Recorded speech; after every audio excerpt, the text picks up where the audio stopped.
Welcome to language బడి. ఈరోజు మనం 100 హిందీ పదాలకైతే అర్థం తెలుసుకుందాం. లిఖ్ దేనా అంటే రాసి ఇవ్వడం, పढ़ లేనా అంటే చదివేసుకోవడం, బోల్ దేనా అంటే చెప్పేయడం, సున్ లేనా అంటే వినేయడం, దేఖ్ లేనా అంటే చూసేయడం,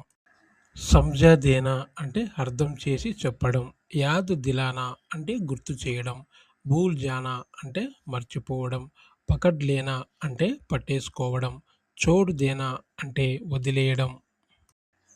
ఉఠా లేనా అంటే ఎత్తేసుకోవడం, రఖ్ దేనా అంటే ఉంచేయడం, లే లేనా అంటే తీసేసుకోవడం, దే దేనా అంటే ఇచ్చేయడం, భేజ్ దేనా అంటే పంపేయడం,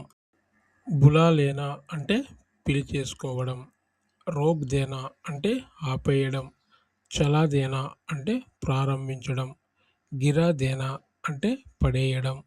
ఉఠా దేనా అంటే ఎత్తి పెట్టడం, దిఖా దేనా అంటే చూపేయడం, సమజ్ లేనా అంటే అర్థం చేసుకోవడం, సీక్ లేనా అంటే నేర్చేసుకోవడం, బతా దేనా అంటే చెప్పేయడం, పూచ్ లేనా అంటే అడిగేసుకోవడం, జోడ్నా అంటే కలపడం, తోడ్నా అంటే విరగడం, కాట్నా అంటే కోయడం, భర్నా అంటే నింపడం, ఖాళీ కర్నా అంటే ఖాళీ చేయడం, చల్ పడ్నా బయలుదేరడం, రుక్ జానా ఆగిపోవడం, లోట్నా అంటే తిరిగి రావడం,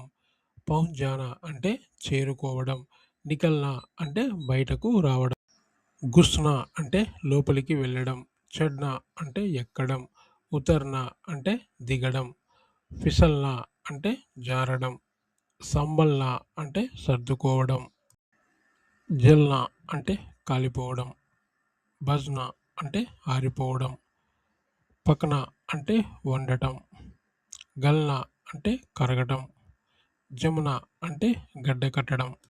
ఉడ్నా అంటే ఎగరడం, తైర్నా అంటే ఈదడం, దౌడ్నా అంటే పరిగెత్తడం, చల్నా అంటే నడవడం, రోక్నా అంటే ఆపడం.